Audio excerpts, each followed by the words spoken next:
The following is a sample from the New York Open Center's podcast series. You can see our website for full program ordering details.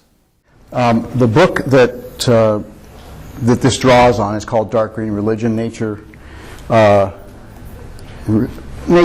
Spirituality, and the Planetary Future. I can see that as we blew up the slide a little bit for you, we lost maybe just a tiny bit on the right side.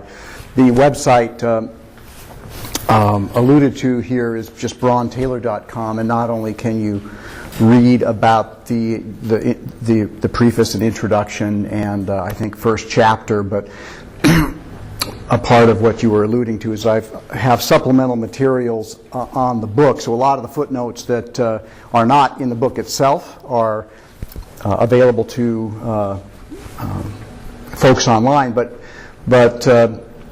even more fun, I've done a lot of things on the website and plan to do more that you can't put in a book, and that is video and sound, music, and so forth. Because if you really want to get a visceral feel for the phenomena that I'm talking about, you really need to be able to see it, hear it, and even feel it.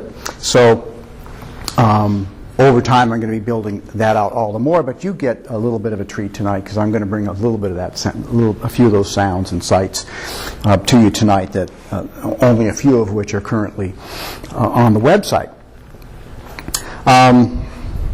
You're absolutely right that the countercultures in the West have gotten insufficient scholarly attention. And a part of what I think my book does is it documents that they're far more significant than commonly recognized, even to those who have been in their midst for their entire lives. And this also goes back to my earliest work, which began studying the so-called radical environmental movements. And I began to wonder, starting in the early 90s, since folks in those movements thought that there were affinities between themselves and others around the world in indigenous rights movements and so forth and so on, in non-Western religious traditions, I began to wonder, to what extent is that true? To what extent is there something that resembles that kind of environmental militancy, which I had discovered from my own ethnographic work, my own field work, had a very deeply spiritual dimension for the most part. And what we did discover that indeed there were exemplars around the world, not always exactly the same, but with some important common denominators. And then I began to wonder if that's the case within what we might call countercultures or countercultures of resistance to dominant destructive forces on the planet. I began to wonder, well, how extensive are these trends? And over the last 20 years, I've been privileged to travel widely around the world and to witness a wide variety of these phenomena. And I don't think it's just wishful thinking to think that they're gaining traction and they're already influential, and they might even presage very decisive cultural shifts.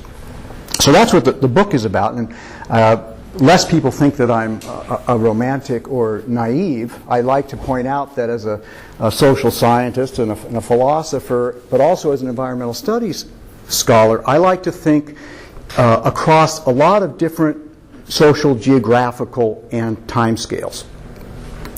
And the advantage of thinking across really long time scales, especially for somebody like me who's not very optimistic about the next couple or 3 or 4 or 5 generations, it allows me to think about what the prospects are based on what we can see over the last number of generations and project maybe a century, 2 centuries, 3 centuries, 5 centuries, a millennia, 2 millennia down the road, and begin to wonder, what are human cultures going to be looking like then, and are they going to have grappled their way toward more ecologically beneficent and socially just modes of existence.